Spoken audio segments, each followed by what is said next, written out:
Hello students, today's class is for class 11. In previous two classes, I have explained about the formation of hydrogen, its properties, chemical properties, physical properties and the allotropes of hydrogen. Okay. So in today's class, we will discuss about atomic hydrogen, nascent hydrogen and different types of hydrides. Okay. So let's start the class. So there are two forms of hydrogen, that is atomic hydrogen and the second one is nascent hydrogen. Nascent hydrogen. So you all know about atomic hydrogen, right? When hydrogen is dissociating, it is forming, this is the molecular hydrogen, it is breaking and forming two atomic hydrogen. So these two are atomic hydrogen. Now what is nascent hydrogen? Nascent hydrogen is hydrogen just at the moment of formation of hydrogen. Okay, so what is nascent hydrogen? Hydrogen at the moment of its formation is called hydrogen at the moment of its formation is called nascent hydrogen. So we have learned the synthesis of hydrogen by reacting with H2SO4 acid solution. Okay, so a metal like zinc reacting with H2SO4, so forming zinc sulfate and hydrogen. So before forming hydrogen, it is forming this state, that is 2 hydrogen. Before forming molecular hydrogen like this, before forming this hydrogen, it is forming this nascent hydrogen. Just at the moment of formation of hydrogen, this type of nascent hydrogen is formed, and after the side product is zinc sulfate, and from this nascent hydrogen, it is forming the molecular hydrogen. It is not atomic hydrogen, okay, right?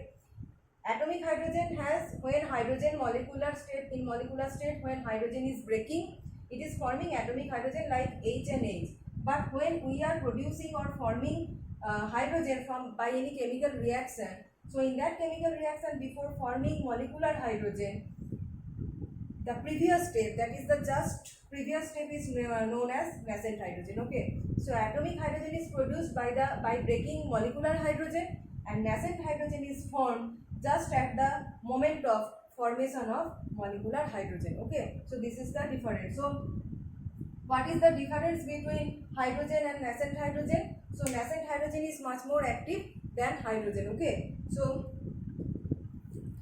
we know that hydrogen has some reducing property. In the chemical and physical property section, I have discussed about its reducing property. In hydrogen can be used in catalytic reduction of many organic alkene molecules. Okay, like nickel hydrogen, palladium hydrogen. So hydrogen has a reducing property, but this nascent hydrogen has a more reducing property than molecular hydrogen. Okay, so there is one point, that nascent hydrogen has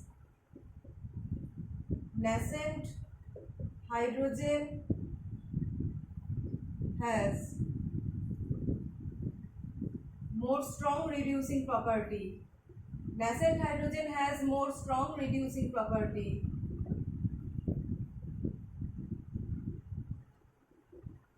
than molecular hydrogen. Okay, so this is the advantage of nascent hydrogen. So in reaction medium, if we can produce some nascent hydrogen, then the reduction process will be faster than molecular hydrogen. So next is some uses of dihydrogen. There are, you have to remember just 2 or 3 uses of dihydrogen. So I am writing some uses of dihydrogen. So at first, dihydrogen is, we can write, it is used in production of methanol. Okay, and it is also used in catalytic reduction, just explained, like it is used in catalytic reduction Okay, it is used in catalytic reduction. Second is used in production of methanol. How methanol can be produced? Production of methanol. Now, how this methanol can be produced by hydrogen? When carbon monoxide reacts with hydrogen, it is producing methanol. Okay. When carbon monoxide reacts with hydrogen, it is producing methanol. Now, okay, carbon monoxide plus 2 hydrogen producing CH3OH. Okay, and the third is some general use like atomic hydrogen torch. It is another application, atomic hydrogen torch. So these are 2 or 3 examples of the use of dihydrogen, and you can also get it from their from the properties of dihydrogen. Okay. So the next is, what is the advantage of liquid hydrogen as a fuel?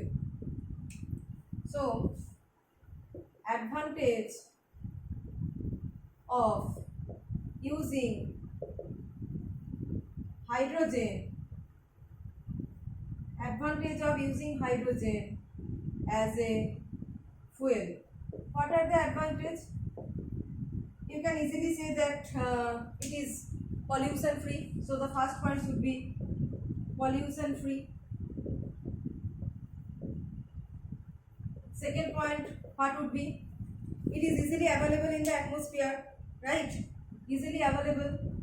It is easily available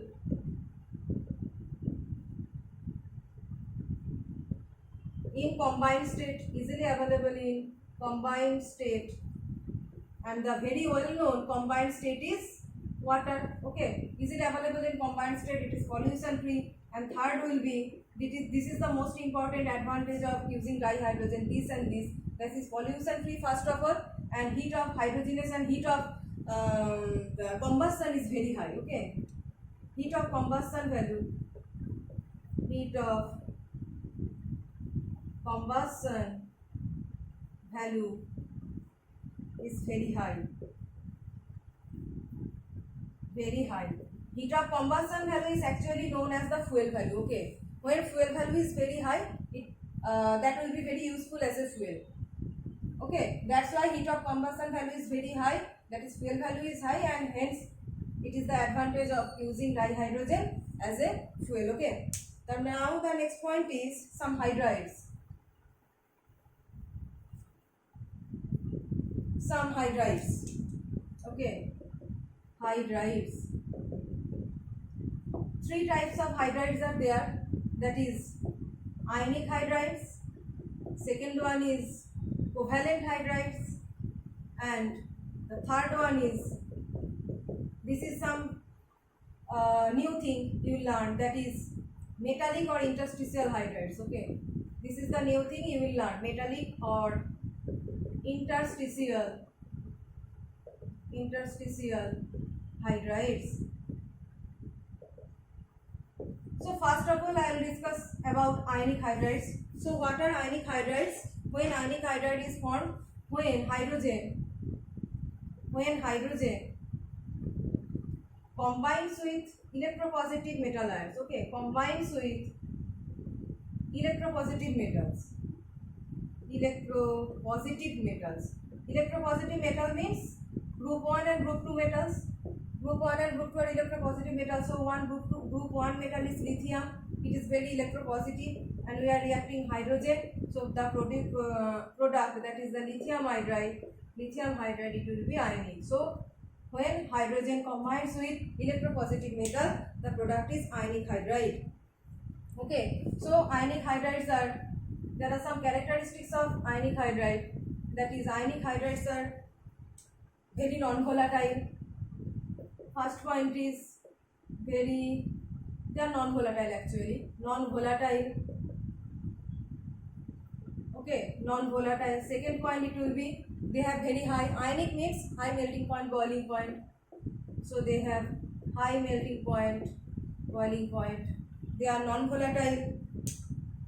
Okay, so these are some characteristics. And third important point, you should remember this, that is on going down the group, the stability of hydrides decreases. on going down the